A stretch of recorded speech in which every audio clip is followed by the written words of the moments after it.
Cal lived on the edge of a quiet colony world, far away from the busy cities and spaceports. His small house was old but strong, made from scrap metal and parts he had repaired with his own hands.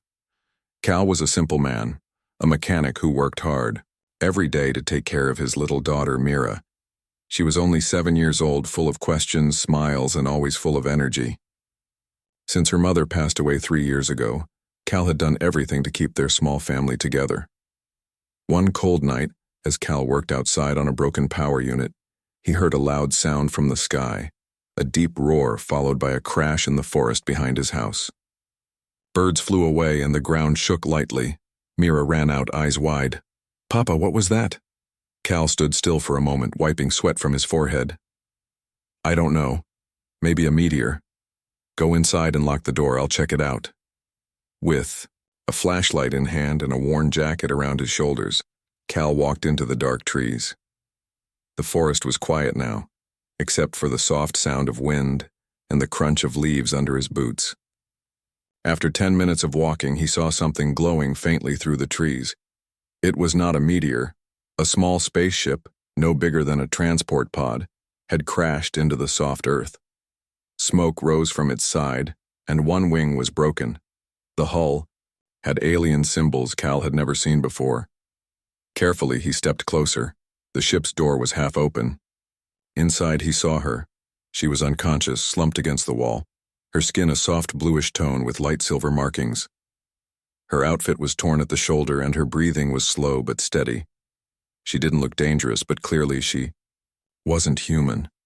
Cal didn't know what to do, but he couldn't leave her here, not in the cold, not with bounty hunters or wild animals that roamed these woods at night. He whispered, "All right, I don't know who you are, but you're coming with me." He carefully picked her up. She was light, maybe lighter than a normal human. Her body was warm, her pulse faint. Cal carried her back through the forest, one step at a time, holding the flashlight in his teeth when he needed both hands. When he reached the house, Mira was peeking through the window. "Papa, who is she?" "I don't know, sweetheart," he said, opening the door, "but she needs help." Cal laid the alien woman on his couch, covered her with a blanket, and checked her injuries. Nothing looked deadly, mostly bruises and a burn on her arm. He cleaned the wound with care, using old med supplies from the shelf. Mira sat nearby, wide-eyed and quiet, watching everything. "Is she a space lady?" Mira asked. "Maybe," Cal said with a small smile. "She's definitely not from around here." The next morning, the woman woke up. Her eyes opened slowly, bright, violet with a soft glow, and she looked around, confused and alert. When she saw Cal and Mira, she sat up fast, wincing in pain. Her hand reached for something that wasn't there, maybe a weapon. Cal raised his hands peacefully. "It's all right, you crashed, you were hurt, I brought you here." She blinked and looked at her arm, then back at him. Her voice was low, with an accent he couldn't place. "You helped me?" "Yes," Cal nodded. "I fixed your arm. I'm Cal. This is Mira." The woman looked at Mira, then back at Cal. Slowly, she lowered her guard. "I am Zira." Zira tried to stand but stumbled. Cal caught her gently. "Easy. You're still healing. Your ship's down, I can try to fix it." Zira looked surprised. "Why?" Cal shrugged. "You needed help. That's enough for me." Zira didn't say much after that. She rested in silence, her sharp eyes always scanning, but she never raised her voice or acted cruel. Mira kept bringing her food, asking innocent questions about space and stars. Zira didn't answer most of them, but she always gave a soft smile. Later that day, Cal returned to the crash site. The ship was in bad shape, one engine completely burned, some controls damaged. But he took notes, removed panels, and carried parts back in pieces. He didn't have the right tools for alien tech, but he had hands, time, and a will to try. Every night after Mira went to sleep, Cal sat by the table, studying Zara's ship parts, checking circuits, drawing blueprints. Zara watched him quietly, sometimes helping translate the alien symbols. You're risking much, she said one evening. You could be punished for hiding me. Cal looked up from his work. Probably, but I've got a little girl who thinks you're a space princess, and she hasn't smiled like that in a long time. Zara stared at him for a moment. Then, for the first time since she arrived, she laughed. A small, quiet sound, but real. It made Cal smile too. Something had changed in the room. He didn't know her story yet. She didn't know his. But somehow they were no longer strangers, and neither of them wanted to say goodnight just yet. The days passed slowly but peacefully after Zara's crash. The forest around Cal's house became quiet again, and life settled into a new routine. Zara stayed in the small guest room, but she spent most of her time outside, helping Cal with tools or playing with Mira in the garden. At first, Zara stayed silent most of the time. She watched everything carefully: how Cal cooked, how Mira laughed, how birds flew across the sky. Everything on this planet seemed new to her, like a mystery she was slowly learning to understand. Mira loved asking questions. Zara, does your planet have flowers? Do you sleep in space? Do aliens eat cookies? Zara answered some questions with short words, others with gentle smiles. Over time, her voice grew more relaxed, and she even laughed softly when Mira told silly jokes. One morning, Cal woke up early to fix a broken water pump near the fence. The sun had just risen, casting warm light over the green field. He didn't expect Zara to already be outside, carrying tools. You don't have to help, Cal said, rubbing his tired eyes. I want to, Zara replied. You've helped me. I fix things too. Cal looked at her and nodded. They worked side by side, fixing the pump together. Zara's hands were skilled. She knew how to use strange alien tools, but she also understood basic repairs.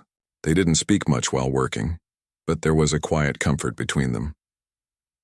That evening, Cal cooked a simple dinner: roasted vegetables and soft bread. Mira set the table with 3 plates, humming a tune she made up. When they sat down to eat, Zara paused for a moment before tasting the food. She took a small bite, then looked surprised. It's good, Cal smiled. Not bad for a poor single dad, right? Zara tilted her head. You do a lot with very little. Yeah, it's how we survive out here. That night, when Mira went to bed, Zara and Cal sat outside under the stars. The air was cool, and the sky was full of silver light. Zara looked up for a long time before speaking. My people don't stay in one place. We travel, we fight, we follow orders. Home is just a ship. Cal glanced at her. You don't miss that life? She shook her head slowly. No. I ran away. I was forced to leave because I said no to something cruel. They called me a traitor. Cal didn't ask for details. He could see the pain behind her eyes. He didn't need to know everything to understand that she had suffered. I'm sorry, he said quietly. Zara looked at him. You never asked me to explain. Why? Because you'll tell me when you're ready. You're safe here. Her gaze softened. In her world, safety was a rare thing. Trust even more rare. The next few days were calm but full of quiet moments that meant more than words. Zara started fixing small things around the house without being asked. Mira's broken toy, a cracked window, a rusted hinge. Cal noticed but said nothing, letting her find her place. One afternoon, a storm came. Heavy rain and wind beat against the house. The lights flickered and thunder rolled in the sky. Papa! Mira cried from her room. I'm scared. Cal rushed in, picking her up. It's just a storm, sweetie. Zara appeared at the door, calm and quiet. She can stay in my room tonight. Cal looked surprised, but Mira reached for Zara without fear.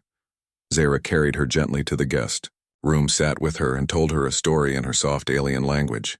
Mira listened, slowly falling asleep. Later, when Cal peeked in, he saw Zara still sitting beside Mira, her eyes closed, one hand gently resting on the child's blanket. It was a small thing, but to Cal, it meant everything. That night, when the storm grew louder and water leaked from the old roof, Cal and Zara ended up sitting close together in the main room. The fire burned low and blankets were wrapped around their shoulders. "You didn't have to do that," Cal said.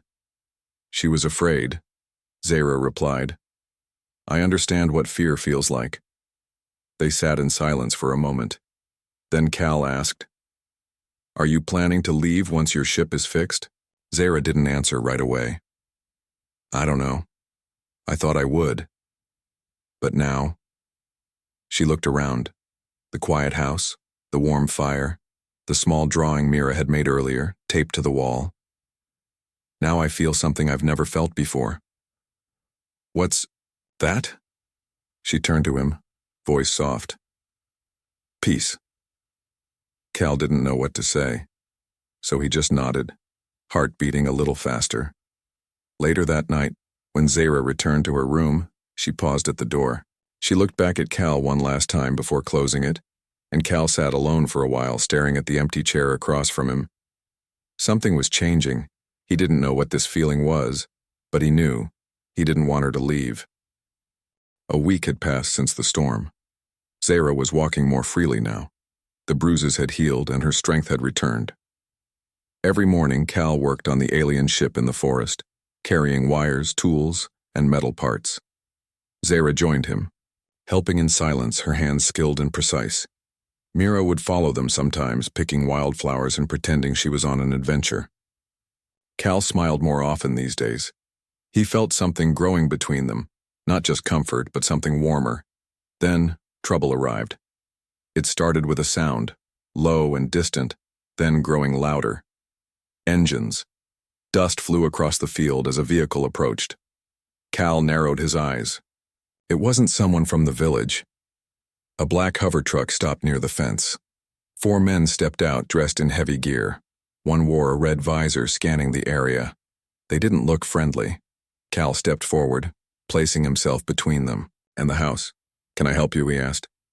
The man in front spoke. His voice was calm but cold. "We're looking for someone, a female alien. Ship went down nearby. Dangerous fugitive." Cal stayed still.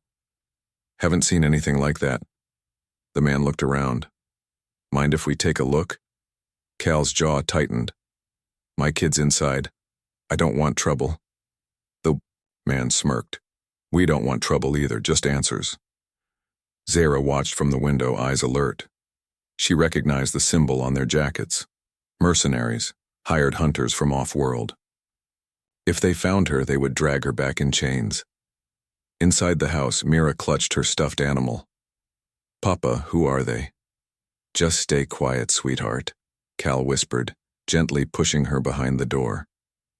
The men walked around the house, kicking at broken barrels, peeking through windows. Cal stayed calm, answering questions, pretending he was just a lonely man fixing broken junk.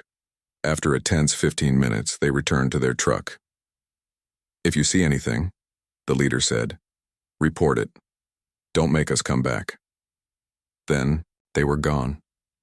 Cal let out a slow breath. That night, Zara sat near the fire, her face serious. "They'll return. They don't believe you." "I figured," Cal said. "You're in danger because of me." Cal looked at her. "So what?" "I won't throw you out." Zara turned away. "I'm used to running." Mira appeared with a blanket and sat beside Zara. "Don't run, stay with us." Zara stared at the girl's kind eyes. "You are small, but strong." Mira giggled. "I eat vegetables." That made Zara smile, but her smile faded as night grew darker. She kept checking the windows, listening for sounds. The danger was not gone. It came at midnight. A loud crash woke them all. Mira screamed. Flames lit up the sky. The barn was on fire. Cal rushed outside with a bucket. Zara grabbed Mira and pulled her to safety. 3 men in black cloaks appeared from the woods. Mercenaries again. One had a weapon raised. "There, she is," he shouted. Cal dropped the bucket and ran toward the attackers with a wrench. "Stay away from them." One man aimed at him, but before the shot fired, Zara leapt forward, kicking the weapon from his hands. She moved like a shadow, fast and sharp. In seconds, 2 men were on the ground. The third ran. Cal stood still, holding his breath. He had never seen anyone move like that. Zara walked back to him, breathing hard. Her hair was loose, and her clothes were torn at the sleeve again. But she looked fierce and calm. "They know I'm here now," she said. "They will keep coming." Cal walked to her. "Then we stop them. Together." Zara stared at him, surprised. "You're not afraid?" He looked at the burning barn. "I'm afraid of losing what little I have, but I'm more afraid of letting them take you." Behind them, Mira watched from the doorway. She wasn't crying, just watching, silent and brave. The fire was finally put out. Most of the barn was destroyed. Smoke filled the air. Cal coughed, his arms covered in ash. Zara stood beside him. "I will leave before others are hurt." "No," Cal said. "You're just a mechanic," she whispered. "Why fight for me?" "Because this house, this place, it became something more when you walked into it." Zara didn't speak. Her eyes were soft now, no longer sharp. She stepped closer. "I've lived in ships and barracks all my life," she said. "But tonight, when I saw you fight to protect me, I felt something I never knew I wanted." Cal didn't move. He just listened. A home. Inside, Mira sat, wrapped in blankets. Zara joined her, brushing dirt from the girl's hair. "You are not afraid?" Mira shook her head. "You're strong. Papa says strength means protecting others." Zara blinked, then leaned closer. "Your father is more than strong. He has a heart made of steel." That night they didn't sleep in separate rooms. They stayed close, Cal, Mira, and Zara, sitting near the warm fire, watching the stars through the cracked window. There was danger ahead. But for now, in that moment, they were safe, and none of them wanted to be anywhere else. The next morning, the smoke from the fire was still in the air. The barn was gone. Only a few blackened beams remained. Cal stood quietly, holding a mug of warm tea, staring at the damage. Mira sat on a wooden box nearby, drawing pictures in, the dirt with a stick. Zara came out of the house, calm as always. Her arm was bandaged, her eyes tired but focused. "Sorry about the barn," she said. Cal glanced at her. "It was old, not the first thing I've lost." She looked at him for a long moment. "You didn't lose everything." That made him pause. He gave a small nod. "No, I didn't." Later that day, the governor from the local colony center came. A tall man with gray eyes and a sharp voice. He brought 2 guards with him. Word of the attack had spread. "I heard there was a fire," the governor said. "And a fight?" "Yes," Cal replied. "Some off-worlders came looking for trouble." "Did they say why?" the governor asked. "They were after someone," Cal said carefully. "Someone they shouldn't have been hunting." The governor looked around. His eyes stopped on Zara, who stood near the doorway, holding Mira's hand. "Who is that?" he asked. Cal stepped forward. "Her name is Zara. She was injured when her ship crashed. She's under my protection." The governor raised an eyebrow. "You're not a soldier." "No," Cal said. "I'm a father, and I know when someone needs help." The air was tense. The guards looked ready to speak, but Zara took a slow breath and stepped forward. "I'll make this clear," she said. "I'm not a criminal. I broke no law. I am hunted by those who abuse power." She paused, looking at Mira, then at Cal. "And I have chosen to stay with him." The governor frowned. What do you mean?" "I want to become part of this household," she said. "I request marriage." Cal blinked. "Wait, what?" Zara looked at him calmly. "In my culture, when someone saves your life more than once, when they protect you with no reward, and give you shelter, there is only one proper way to honor that. I offer my bond." Mira gasped happily. "You're gonna be my space mom?" Zara smiled softly. "If your father agrees." Cal looked between them, completely surprised. "Zara, I didn't expect—" She stepped closer. "I don't say it for safety, I say it because I feel something when I look at you. Something I've never felt in all my travels." Cal said nothing. He was not a man of fancy words. He looked at Mira, who was nodding and grinning. He looked at the governor, who was clearly unsure how to react. Then he looked at Zara, calm, strong, and ready to stand with him, and he said, "All right, yes." The news spread quickly. A human man and an alien woman were to be bonded. Some in the nearby town were shocked. Others were curious, but no one came to stop them. They held a small ceremony in the garden 3 days later. No grand decorations, no music, just Cal, Zara, Mira, and a few neighbors who brought food and tools to help rebuild the barn. Zara wore a simple blue robe Cal had sewn from an old storage cloth. Her silver markings shimmered faintly in the sunlight. Cal wore his cleanest shirt. Mira stood between them with a flower crown she had made from wildflowers. When they spoke their promises, Zara's voice was steady. "I have walked many paths, but none felt like home until I found yours." Cal's voice cracked slightly. "I lost many things, but when I found you, it felt like something had returned." Mira clapped, and everyone smiled. That night, after Mira had gone to sleep, Cal and Zara sat near the fireplace. The house was quiet, warm, peaceful. "You surprise me," Cal said, looking at her. Zara nodded. "I surprise myself." "You're not afraid anymore?" "I'm still cautious," she admitted, "but I am not running." He leaned back in his chair. "Feels strange. I spent so many years just surviving. Now, I don't feel so alone." Zara reached for his hand. "You aren't." They didn't say much after that. Words weren't needed. The fire crackled softly, and the stars shone outside the window. Zara no longer slept in the guest room. In the days that followed, Cal noticed something different. He smiled more. He laughed more. Zara taught Mira new words from her language. She even started planting alien seeds in their small garden, food from her homeworld. Together, they rebuilt the barn, stronger this time, and painted it white. The mercenaries never returned. Perhaps they had given up. Or perhaps word had spread that this woman was no longer alone, and that the man who stood beside her would protect her with all he had. Morning light poured through the window, touching the wooden floor with soft gold.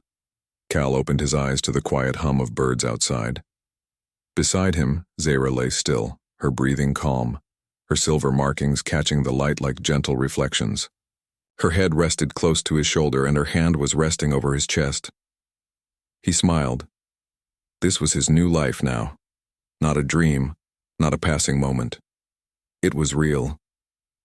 Mira was already awake, feeding chickens outside with a bucket almost too big for her. She wore a scarf on her head and sang a little song Zara had taught her. Something in a strange alien tongue, but joyful all the same.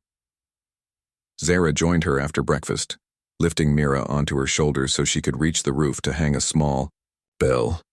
"It will keep away sky spirits," she said with a playful grin. Cal stood nearby, fixing the fence. He watched them, his daughter and the woman who had once been a stranger, a fighter from the stars. Now she was family. Zara's ship still sat in the forest, half repaired. Cal had done most of the work, replacing melted circuits and rebuilding the damaged engine with parts from old scrap piles. But after the wedding, work on the ship had slowed. One evening, while watching the sunset from the porch, Cal asked gently, "Do you want to finish it?" Zara didn't answer right away. Her eyes were calm. "I used to think I needed it to escape, but now, I don't want to escape anymore." Cal nodded. "Still, it's your ship. If you ever change your mind, I'll help." Zara turned to him. "If I go, it won't be alone.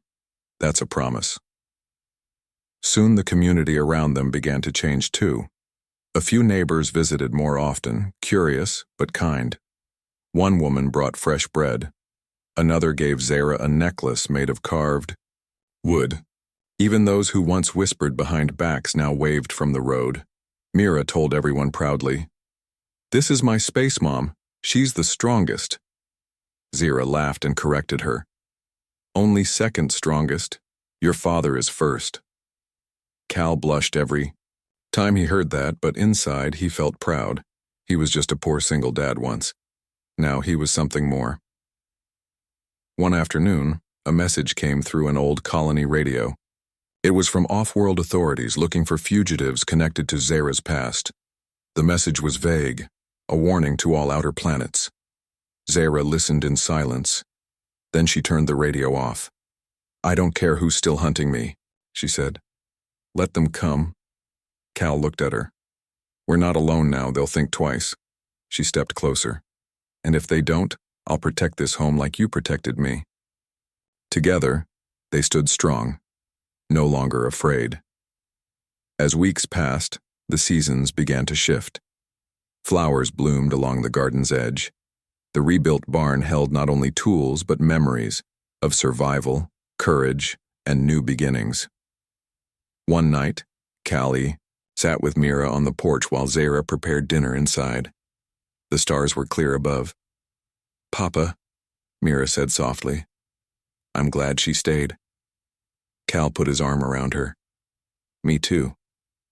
She makes everything better, Mira whispered, like Mama used to. Cal kissed her head gently. She's part of us now, just like you.